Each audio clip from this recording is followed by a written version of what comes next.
আয়াত ২৩ ومن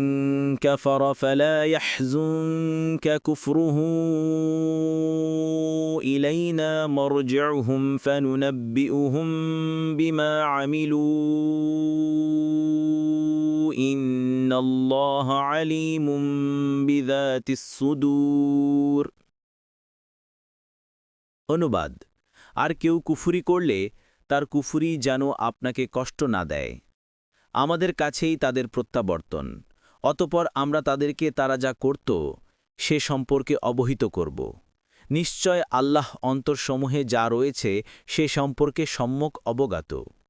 তাফসীর সম্বোধন করা হয়েছে নবী সাল্লাল্লাহু আলাইহি ওয়াসাল্লামকে অর্থ হচ্ছে হে নবী